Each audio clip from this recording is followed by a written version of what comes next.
प्रिय विद्यार्थियों, हिंदी की इस आभासी कक्षा हिंदी वाली क्लास में मैं मोहित राज आप सबों का स्वागत करता हूं। आज इस वीडियो पाठ में हम लोग आलोक धनवा जी द्वारा रचित पतंग कविता के प्रश्नों को हल करेंगे। पाठ का पहला प्रश्न है, सबसे तेज बौछारें गई भादो गया के बाद प्रकृति में जो परिवर्तन कवि ने दिखाया है उसका वर्णन अपने शब्दों में करें। इसका उत्तर, इस कविता में कवि ने प्राकृतिक वातावरण का सौंदर्य वर्णन किया है। भादो माह में तेज वर्षा होती है, इसमें बौछारें पड़ती हैं। बौछारों के समाप्त होने के बाद शरद का समय आता है, मौसम खुल जाता है और प्रकृति में निम्नलिखित परिवर्तन दिखाई देते हैं। सवेरे का सूरज खरगोश की आंखों जैसा लाल लाल दिखाई देता है। शरद ऋतु के आगमन से उमस समाप्त हो जाती है, धूप चटक और चमकीली निकलने लगती है। वातावरण साफ और धुला हुआ सा लगता है, धूप चमकीली निकलने लगती है और बच्चे तरह तरह के खेलों के लिए बाहर निकलने लगते हैं। पाठ में दिया हुआ दूसरा सवाल है, सोचकर बताएं कि पतंग के लिए सबसे हल्की और रंगीन चीज, सबसे पतला कागज, सबसे पतली कमानी जैसे विशेषणों का प्रयोग क्यों किया गया है। उत्तर, कवि ने पतंग के लिए सबसे हल्की और रंगीन चीज, सबसे पतला कागज, सबसे पतली कमानी जैसे विशेषणों का प्रयोग किया है। वह इसके माध्यम से पतंग की विशेषता तथा बाल सुलभ चेष्टाओं को बताना चाहता है। बच्चे भी हल्के होते हैं, उनकी कल्पनाएं रंगीन होती हैं, वे अत्यंत कोमल और निश्चल मन के होते हैं। इसी तरह पतंगे भी रंग बिरंगी और हल्की होती हैं, वे आकाश में दूर तक जाती हैं। इन विशेषणों के प्रयोग से कवि पाठकों का ध्यान आकर्षित करना चाहता है। जब भी किसी वस्तु के लिए सबसे मीठा, सबसे भारी, सबसे बड़ा जैसे विशेषण लगाए जाते हैं, वो सहज ही हमारा ध्यान खींचने लगती है। पाठ का अगला और महत्वपूर्ण सवाल है, बिंब स्पष्ट करें। पंक्तियां इस तरह से हैं, सबसे तेज बौछारें गईं, भादो गया, सवेरा हुआ, खरगोश की आंखों जैसा लाल सवेरा। शरद आया पुलों को पार करते हुए, अपनी नई चमकीली साइकिल तेज चलाते हुए, घंटी बजाते हुए जोर जोर से, चमकीले इशारों से बुलाते हुए और आकाश को इतना मुलायम बनाते हुए कि पतंग ऊपर उठ सके। इससे पहले कि हम लोग इस सवाल को हल करें, थोड़ा आप समझ लें कि बिंब क्या है। बिंब का शाब्दिक अर्थ है चित्र। कविता में जब शब्दों के द्वारा किसी दृश्य का चित्रण किया जाए तो वो बिंब कहलाता है। जब कविता में ऐसा प्रयोग किया जाए कि उसे पढ़ते हुए हमें ऐसी आभास कर सकें कि हम दृश्य देख रहे हैं, तो काव्य की भाषा में उसे बिंब विधान कहते हैं। बिंब किसी पदार्थ का मानसिक चित्र है। जैसे हमारी 5 ज्ञानेंद्रियां हैं, उनके विषयों से संबंधित बिंब इंद्रिय बोधगम्य बिंब कहलाते हैं। जैसे दृश्य बिंब, जिसको देखकर, जिन पंक्तियों को सुनकर देखने का आभास हो। श्रव्य बिंब, श्रव्य सुनने वाला, ऑडिबल, जिसे नाद बिंब भी कहते हैं। और तीसरा स्पर्श बिंब, जिसे छू सकें, जिन पंक्ति को सुनकर छूने का एहसास हो, छूने का आभास हो। स्वाद बिंब, जिससे हमारी स्वादेंद्रियां जागृत हों, जिन पंक्तियों को सुनकर संवेदनशील हों। और गंध बिंब, यानी नासिका से अनुभव कर पाए, तो वो गंध बिंब कहलाता है। मूलतः 5 तरह के इंद्रिय बिंब होते हैं, लेकिन यहाँ जो पंक्तियां हैं पतंग कविता में, उसमें 3 बिंब हैं, दृश्य बिंब, श्रव्य बिंब और स्पर्श बिंब। दिखने वाला, सुनने वाला और छूने वाला। इन्हीं तीनों को ध्यान में रख के हम इन पंक्तियों को फिर से पढ़ेंगे और अपने उत्तर देंगे। तो आइए बिंब पर आधारित प्रश्न का उत्तर देते हैं। इस अंश में कवि ने स्थिर और गतिशील आदि दृश्य बिंबों को उकेरा है। उन्हें हम इसी तरह से बता सकते हैं। 3 बिंब मैंने बताया था, दृश्य, स्पर्श और श्रव्य बिंब हैं इसमें, और तीनों को हम बांट सकते हैं स्थिर में और गतिशील में। अगर उसमें गति है, गतिशीलता दिखती है, तो उसको गतिशील कहेंगे, और वो रुका हुआ है, टिका हुआ है, तो उसको हम स्थिर बिंब में रखेंगे।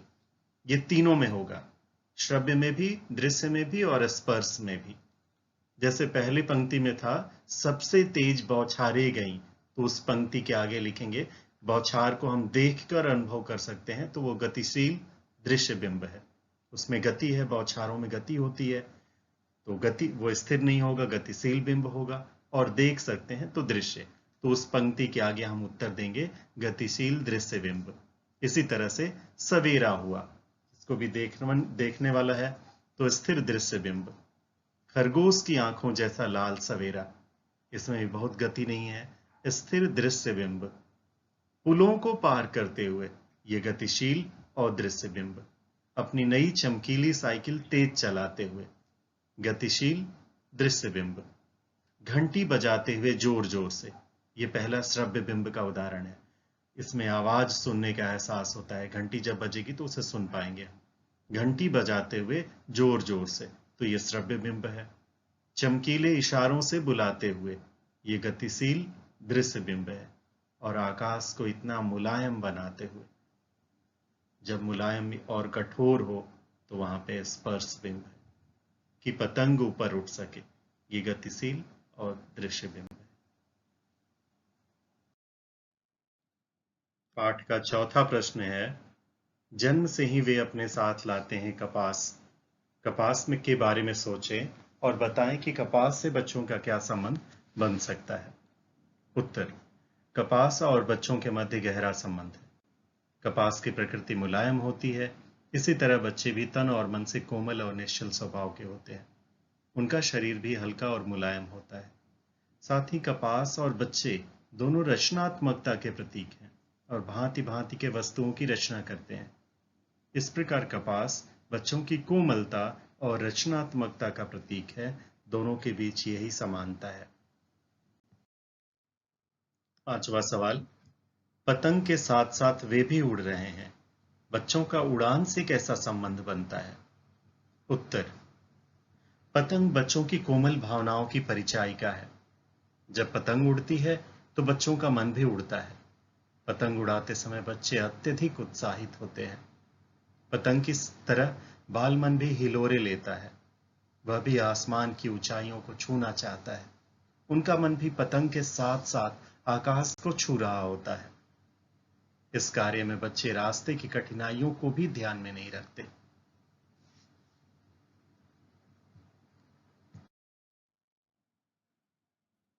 निम्नलिखित पंक्तियों को पढ़कर प्रश्नों का उत्तर दीजिए। छतों को भी नरम बनाते हुए, दिशाओं को मृदंग की तरह बजाते हुए। दिशाओं को मृदंग की तरह बजाने का क्या तात्पर्य है। उत्तर, इसका तात्पर्य है कि बच्चे पतंग उड़ाते समय जब छतों पर कूदते हैं तो उनके पदचाप से, पैरों की आवाज से एक मनोरम संगीत उत्पन्न होता है। बच्चे अपनी उमंग में इतने मग्न हो जाते हैं कि उनके लिए दिशाएं दिशाएं नहीं रह जाती, बल्कि वे संगीत का वाद्य यंत्र मृदंग ही बन जाती हैं। यह संगीत मृदंग की ध्वनि की तरह लगता है और इससे चारों दिशाओं में संगीत गूंजने लगता है। इन्हीं पंक्तियों पर आधारित एक और सवाल है। पंक्तियां थीं, छतों को भी नरम बनाते हुए, दिशाओं को मृदंग की तरह बजाते हुए। प्रश्न है, जब पतंग सामने हो तो छतों पर दौड़ते हुए क्या आपको छत कठोर लगती है। उत्तर, जब पतंग सामने हो तो बच्चों को छतों पर दौड़ते हुए छत कठोर नहीं लगती। इसका कारण यह है कि इस समय बच्चों का सारा ध्यान पतंग पर होता है। बच्चों के उत्साह के सामने छत की कठोरता कमजोर पड़ जाती है और उन्हें कूदते समय छत की कठोरता का एहसास नहीं होता। हम पतंग के साथ साथ खुद को उड़ते हुए महसूस करते हैं। छठे प्रश्न का दूसरा भाग, पंक्तियों पर आधारित प्रश्नों का उत्तर देना है। पंक्तियां हैं, अगर वे कभी गिरते हैं छत के खतरनाक किनारों से और बच जाते हैं, तब तो और भी निडर होकर सुनहले सूरज के सामने आते हैं। प्रश्न है इस पर आधारित, खतरनाक परिस्थितियों का सामना करने के बाद आप दुनिया की चुनौतियों के सामने स्वयं को कैसा महसूस करते हैं? उत्तर,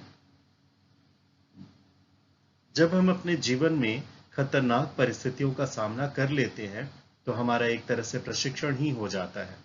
प्रशिक्षण यानी ट्रेनिंग। तब हम दुनिया की चुनौतियों के सामने स्वयं को सक्षम महसूस करते हैं।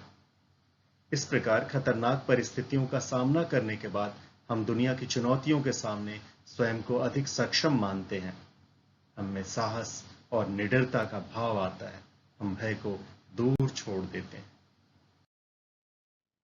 अभी हम हल कर रहे थे आलोक धनवाजी द्वारा रचित पतंग कविता के प्रश्न। कमेंट बॉक्स में आपकी प्रतिक्रियाओं और जिज्ञासाओं का मुझे इंतजार रहेगा। धन्यवाद।